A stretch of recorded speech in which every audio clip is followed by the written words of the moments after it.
Well, hello and welcome to Chapter 3. We're going to be talking about the alphabet and pronunciation today. Just a couple things before we get started.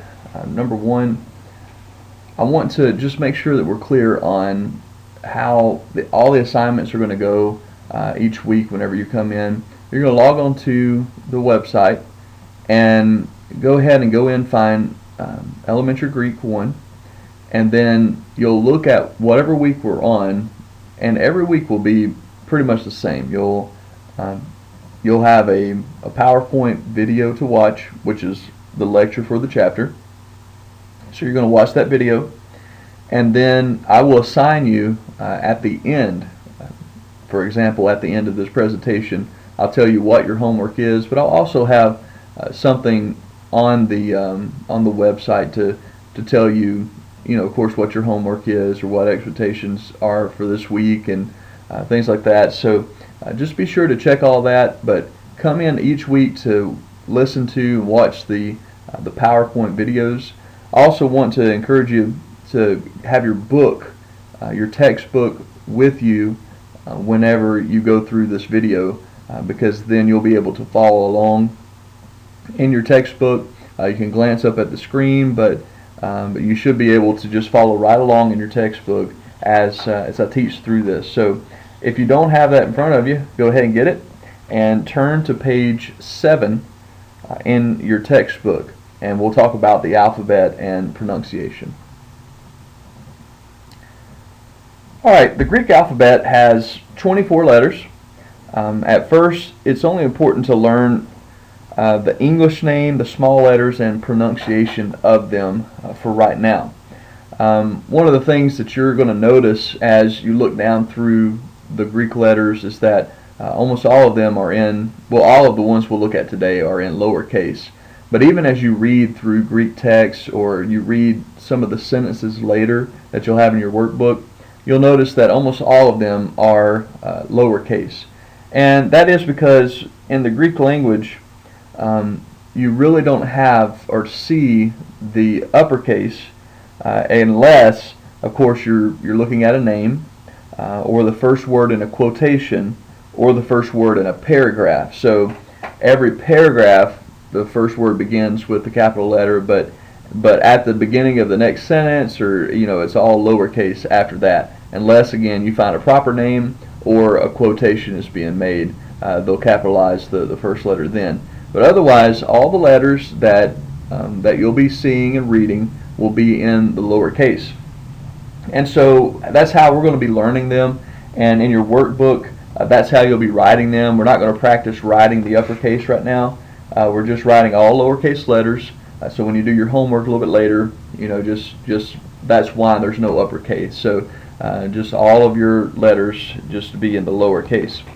Now let's go ahead and let's look at the alphabet, and this is the true alphabet since it begins with the letter alpha, and so I don't know if you caught that yet or not, but the first two letters of the Greek alphabet are alpha and beta, and that is where we get our name alphabet.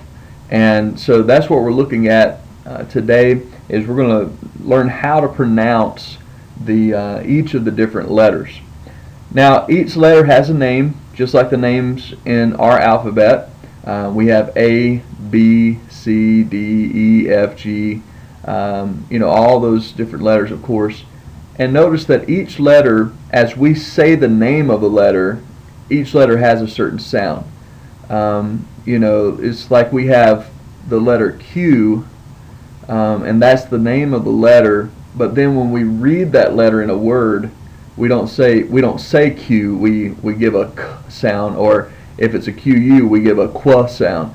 And so just understand that as we're reading the words in Greek, we're not going to pronounce the name of each letter. We're going to pronounce the sound of each letter. So we'll learn how to say the name of each of the Greek letters, and then we're also going to learn the sound that it gives as we're reading them in words. And we'll actually look at some words today.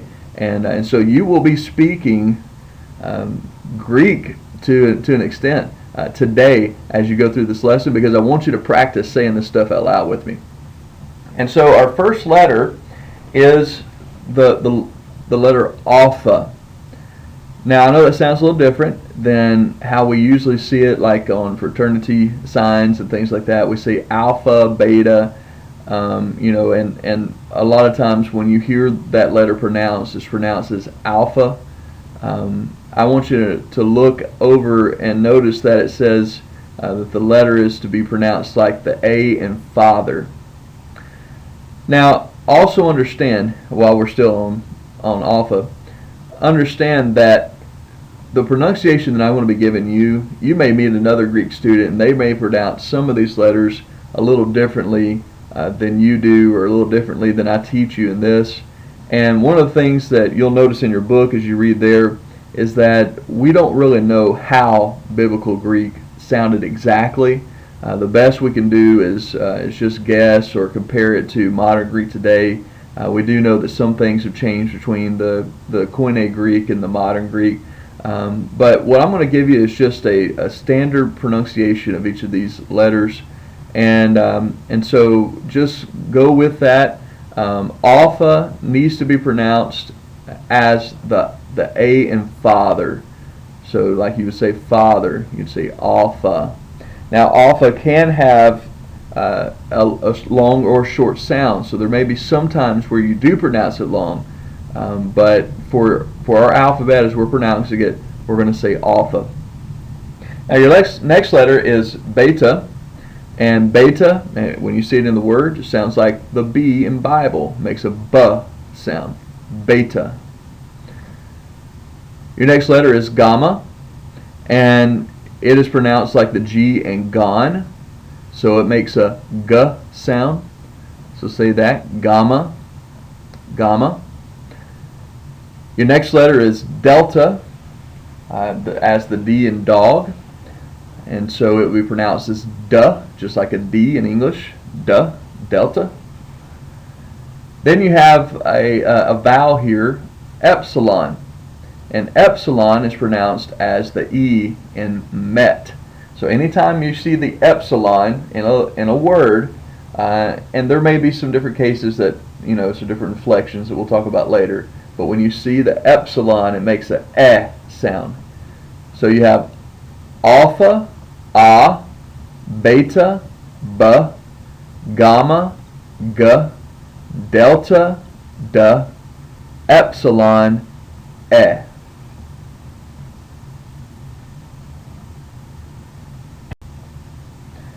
Our next letter is the letter zeta, and it's just pronounced like a Z, just like the Z in days. So zeta, z. Your next letter is eta. If you'll notice, it kind of looks like an N, but it's not. It is a vowel, and it's the letter eta. And it sounds like the E in obey. So anytime you see the letter eta, you know that it's going to make an A sound, like a long A sound. So with the alpha you have a, with the epsilon you have e, with the eta you have the A sound, and as in obey. And then you have the next letter is theta, and it will be pronounced like the TH in thing, so that makes the th sound. Anytime you read it in a word, it'll be theta. So let's say these together. Zeta, eta, theta. Our next letter is another vowel, and that is iota. And it is pronounced like the I in intrigue. Now the thing about iota is I try to pronounce it anytime that unless it's indicated otherwise, I give it an I sound. Iota. And sometimes it will make a different I sound, such as, look at the two I's in intrigue. Now the first I in intrigue makes an I sound, in. But then the next I in intrigue makes an E sound, intrigue. So sometimes your iota will make the short sound I, sometimes it'll make the long I sound as in E sound. For an example, the name for Jesus in the Greek is Iesus, And so in that sense, it makes the E sound, Jesus. But most of the times you're going to find it making the short sound like iota. So if you're pronouncing iota, unless, like I said, unless otherwise indicated, just give it an I sound, a short I sound. The next letter is kappa, and it makes the K sound as in kitchen. So kappa. And then lambda is your next one, lambda, and it just makes an L sound as in the word law. So let's say these three together: iota, kappa, lambda. Our next letter is mu. Sounds kind of like what a cow says, moo. And mu just makes an M sound, a M, as in mother. And so when you see that letter in a word, you know that it just makes like an M sound. And it looks like an M, so that helps to differentiate that a little bit better. So M, or in the Greek, mu is the name of that letter. The next one looks like a V. Notice that, but that is not a V. And so don't ever use it. Don't ever give a V sound to that. That is the letter nu, and it sounds just like the N in new. So when you see that, it's going to make the N sound. Nu, N. And then you have the next letter is X, and I want you to hear how I pronounce that. X. It's almost like you make like a G and a Z together. Gz, gz, and that is, of course, it makes the X sound as in axiom. So some people pronounce it as gz, and some people just say xi, xi, like you're making an X sound. X, xi. So let's say these together: mu, nu, xi.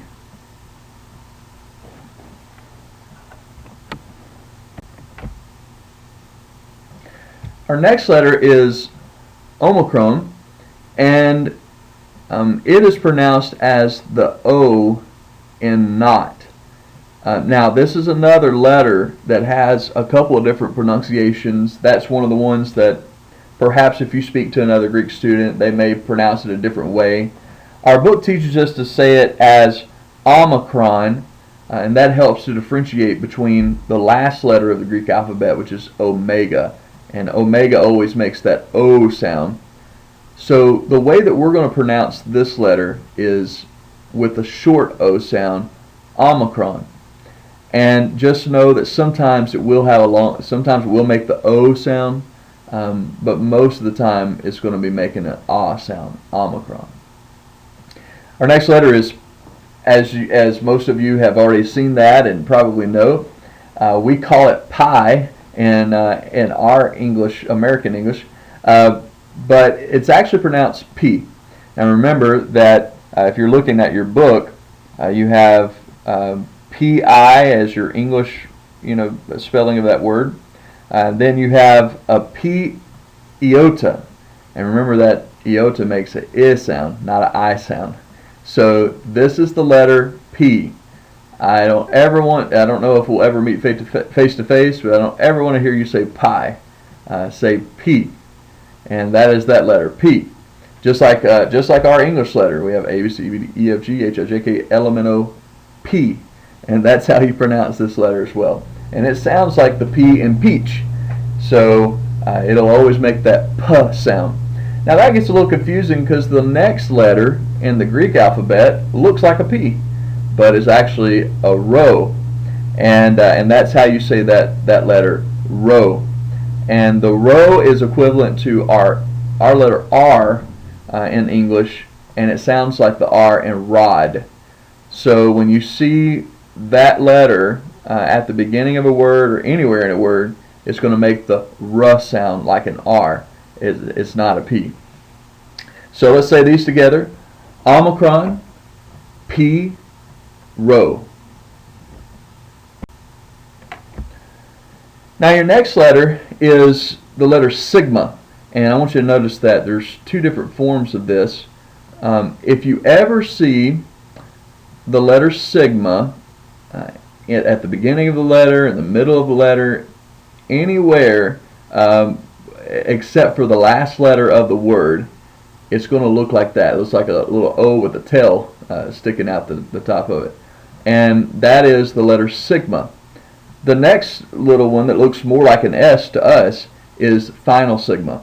And so if a word ever ends with a sigma, it's going to look like that. So anywhere else in the word, it's going to have the first form, but then if the word ends in a sigma, you give the final sigma. So there may be some words that have a sigma at the beginning or in the middle, but then will end with the final sigma. Let's use Jesus' name again, Iesus. So the s, and that's the sound that this letter makes, as in study, just makes the S sound.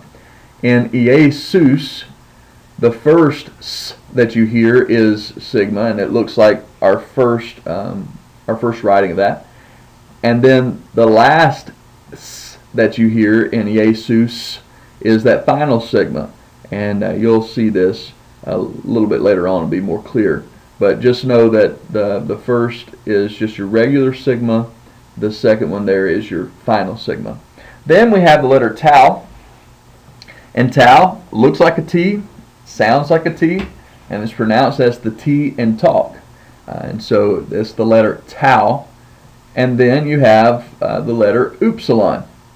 And upsilon almost always makes just the oo sound, like in food. Now, if you notice, it's got this strange little German U, and so sometimes the upsilon can sound like U, but most of the time it's just going to have that oo sound, as in oo, oo. And so the name of this one is upsilon.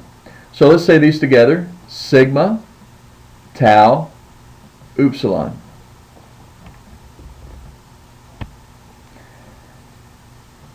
Now we'll go ahead and finish up our alphabet with the next four letters. And the first one that you see there looks like an O with a line right down through the middle. That is the letter phi. And phi makes the PH sound as you have in phone. So anytime that you see this letter, it gives almost like an F sound, phone. Your next letter is chi, and this is a letter that you'll see quite often, but I want you to notice that it makes the CH sound in lock. It also makes kind of like a hard K sound. So the way you pronounce this letter is ki. So just think about the word key, the K in key, and that's the kind of sound that this makes, k. Another one that we could use to help illustrate that is the word Christ. If you notice in English, Christ is spelled with the CH. In Greek, Christ it begins with a key, just the Greek letter key, and is Christos. And so that is the letter ki, and it makes a k sound. The next one is a little strange looking, but this is the letter psi, and you have to give that PS sound to it, just like the PS in lips. So you say this as psi, psi, and then your last letter, of course, as we know, is omega. And it just has the long O sound as in tone. And so omega. Now if you're looking at your book, before we go any further, if you're looking at your book, let's just go ahead and pronounce each of these letters. And I'll say them slowly, but I want you to say them with me. And we'll go down through the whole alphabet. So look on page 8, and let's go ahead and begin. Alpha, beta, gamma, delta, epsilon, zeta, eta, theta, iota, kappa, lambda, mu, nu, xi, omicron, pi, rho, sigma, tau, upsilon, Phi, Chi, Psi, Omega. And those are your Greek letters of the alphabet.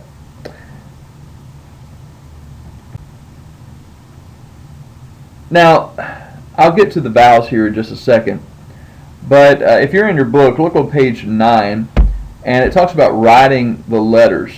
And it gives kind of a little tip here. It says, notice how the alpha, beta, delta, epsilon, iota, kappa, omicron, sigma, and tau, and then, of course, the letter upsilon, they kind of look like their English counterparts. I mean, when you're writing them, they look very similar to the English letters that we have. If you look at number 2 there, it says in Greek there are 4 letters that are translated by 2 letters, or transliterated, excuse me, by 2 letters. And so you have the theta, phi, chi, and psi.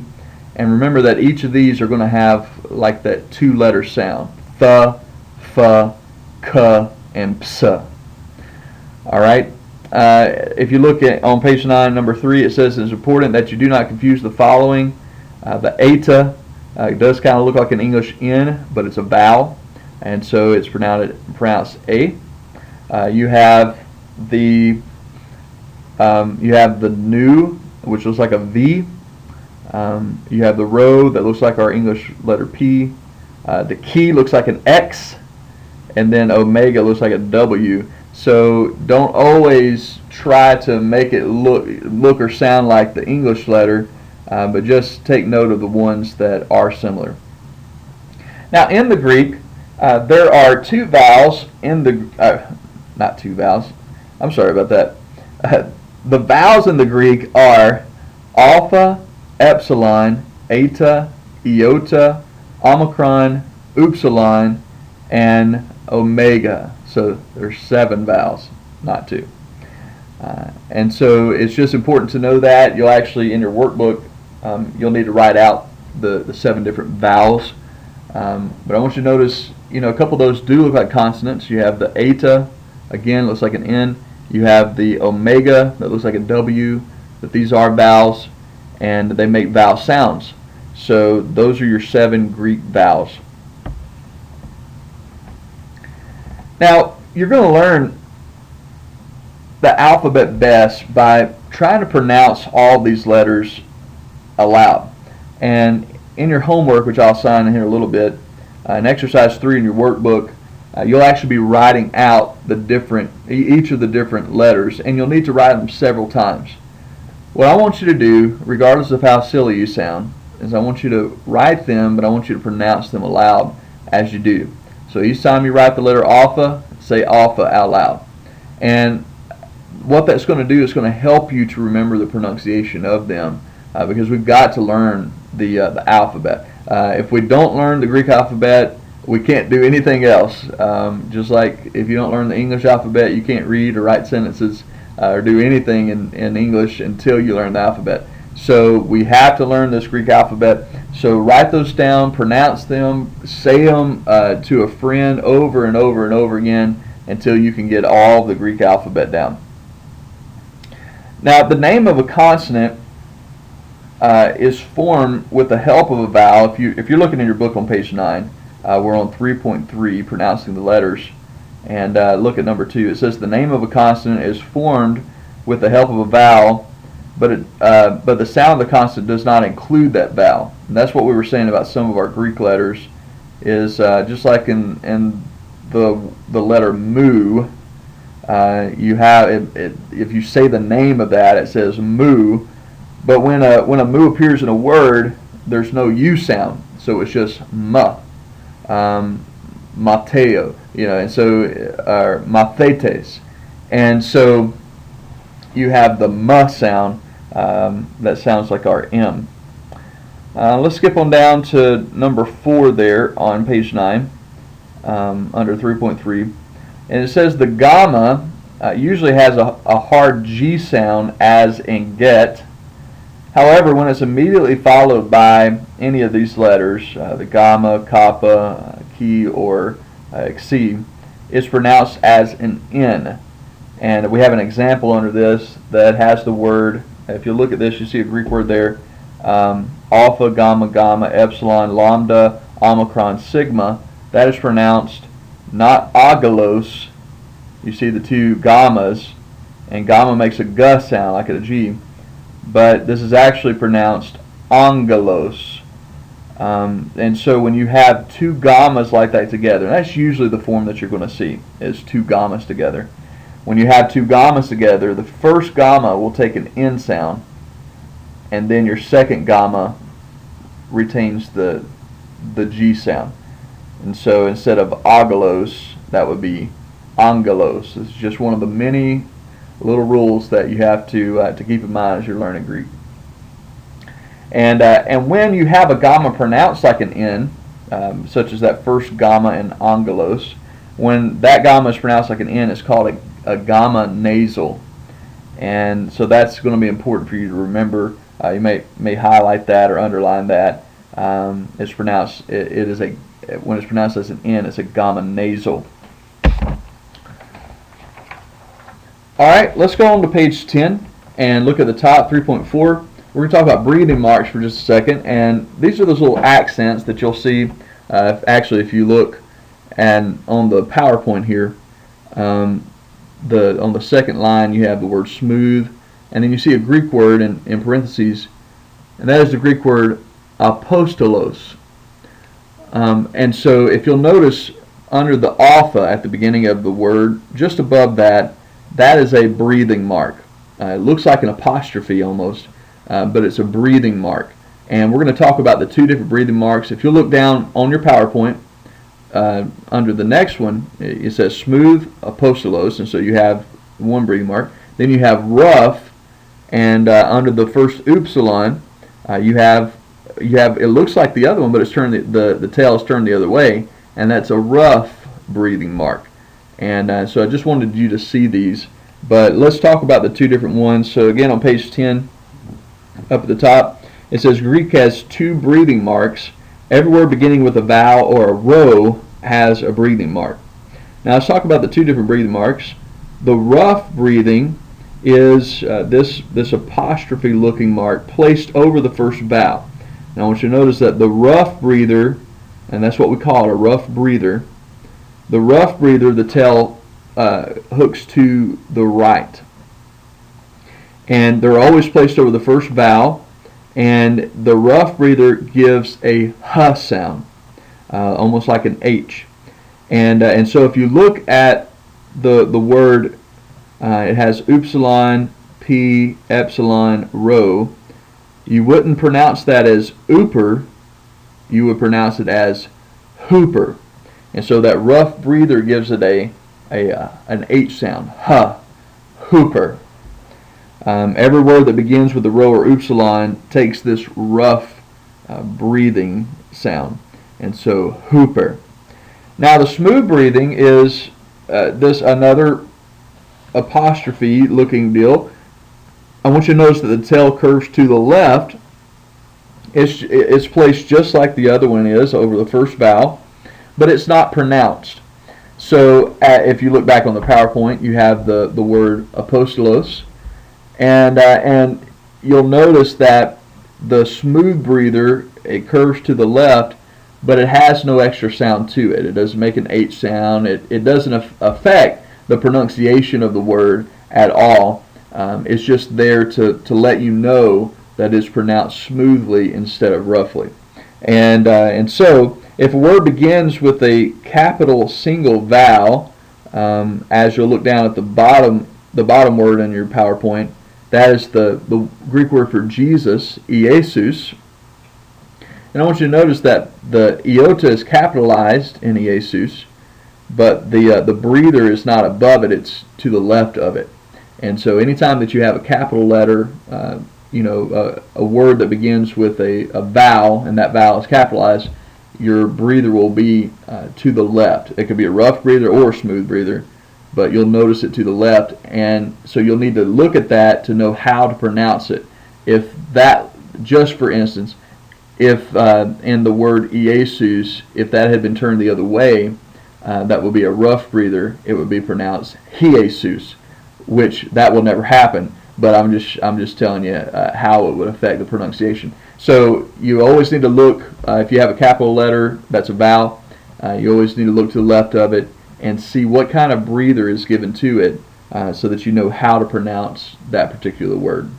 That's a lot to remember. It's a lot to sink in, but don't worry. It'll make more sense as we go along, and so just pay attention to these rules for right now, and just log them in there, and we'll put it to use a little bit later.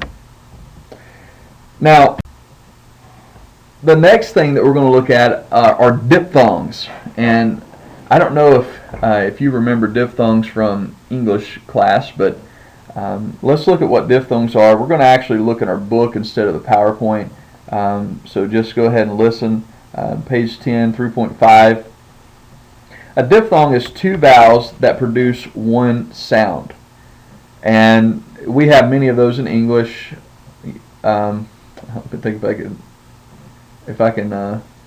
Okay, let's think about the word fraud. Fraud is spelled F-R-A-U-D. The A-U, you don't pronounce each letter separately, you pronounce them together, aw. Well, that is a diphthong. That's where you have two vowels that are making one sound.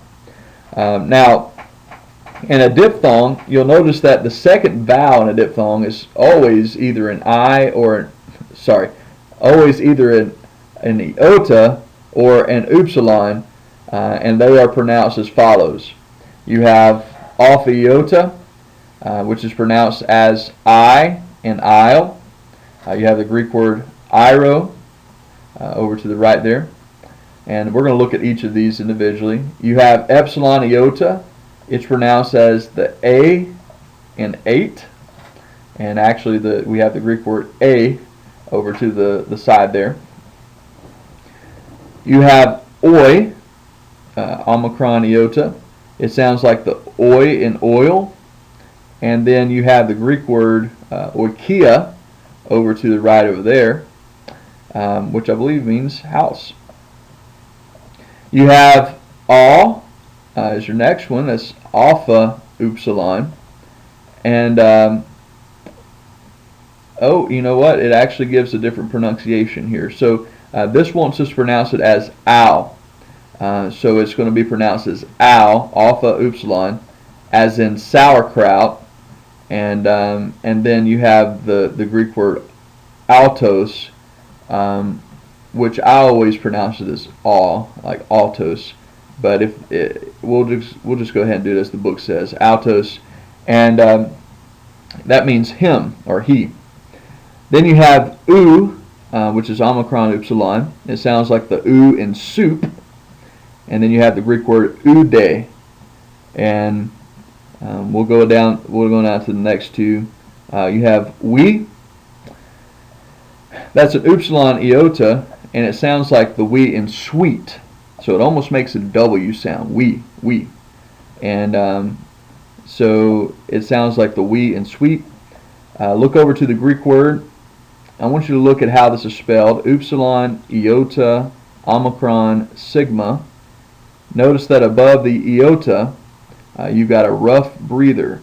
So the way that we pronounce this is not weos, but with a rough breather we say huios. So you have to have that H sound, huios, because it has a rough breather there. Now, the next two that we have they're written side by side because they both sound exactly the same.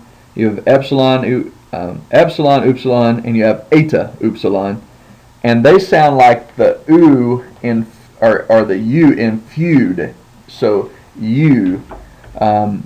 If you look over the Greek word, you have euthus and you have euxonin, and those are the two Greek words that you find to the right there. And so that makes a U sound. And these are a little less, some of these are less common than others, but you'll actually find many of these in a lot of words. And so it's important to learn how to pronounce these diphthongs. Now, if you look down at number 2 under 3.5, it talks about, oh man, I missed that chart, but here's a chart in your PowerPoint. You can look back through all this.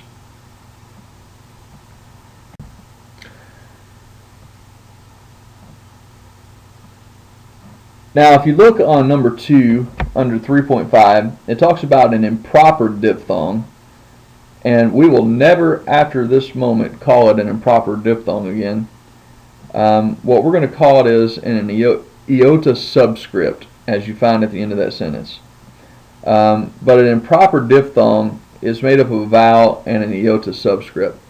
And from now on, like I said, we'll just call it an alpha with an iota subscript, an eta with an iota subscript. But an iota subscript is a small iota that is written under the vowels alpha, eta, or omega. And if you'll look on your either in the book or on the PowerPoint, beside where it says improper diphthong, you actually have what that looks like. So notice the little marking under the Greek letters there, and it just looks like a very small iota that's been written under those letters, and that's why it's called an iota subscript.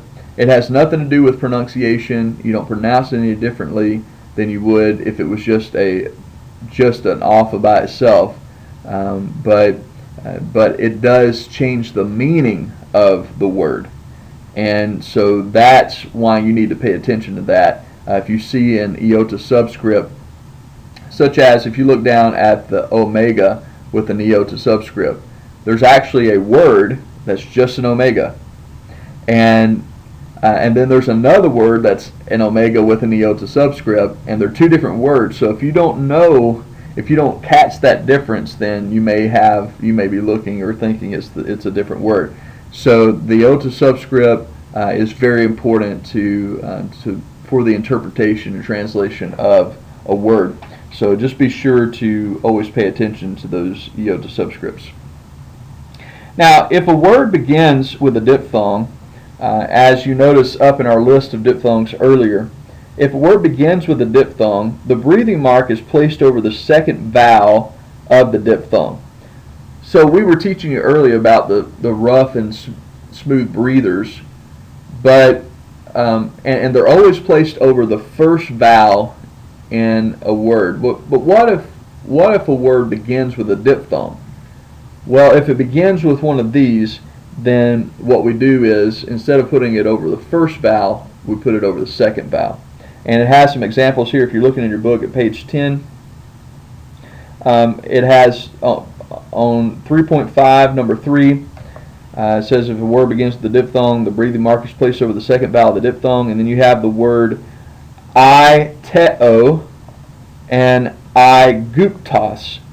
And if you'll notice, the breather is not placed over the first letter; it's placed over the second. Why? Because it is a diphthong, and so the breather goes over that second vowel. And look at number 4 under 3.5. It says, in some words you will find two vowels that normally form a diphthong, but in the case of this word do not.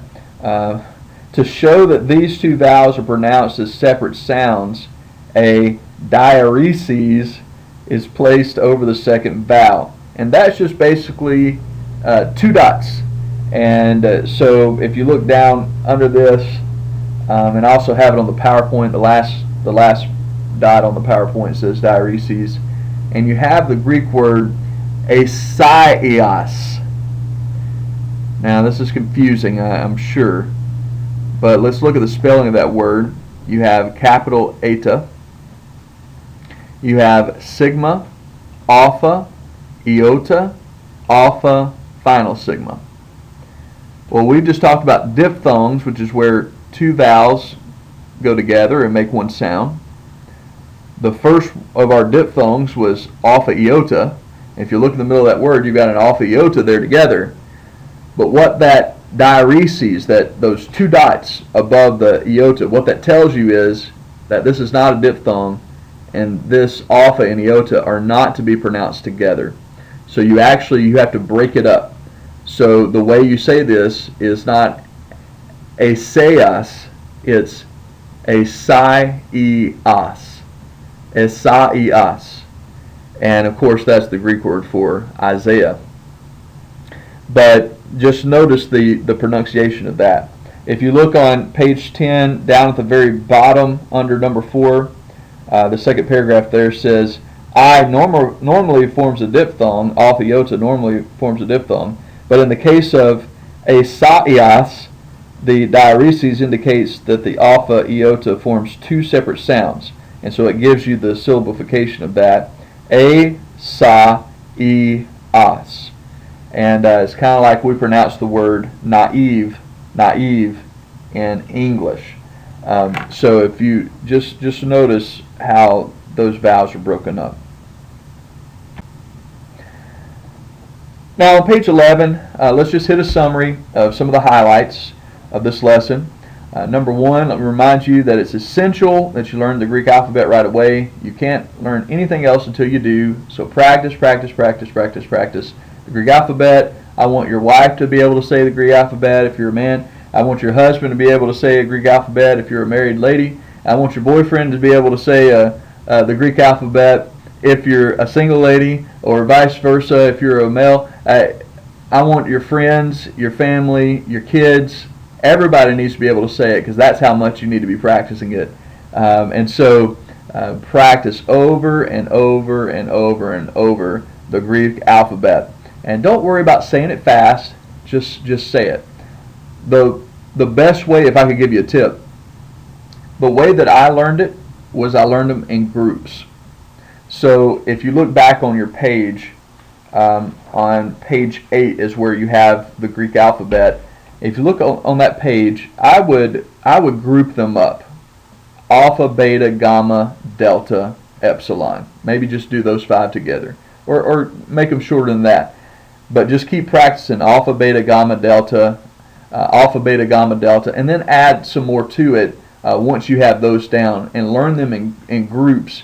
But then, just keep adding as you go along. And that may be one way to memorize it. Maybe you've got a better way to memorize it, but just you need to learn this alphabet. So learn them, and learn them now. You need to know all their names. You need to know how to write them in lowercase and how to pronounce their sounds. So, for example, the name would be Alpha.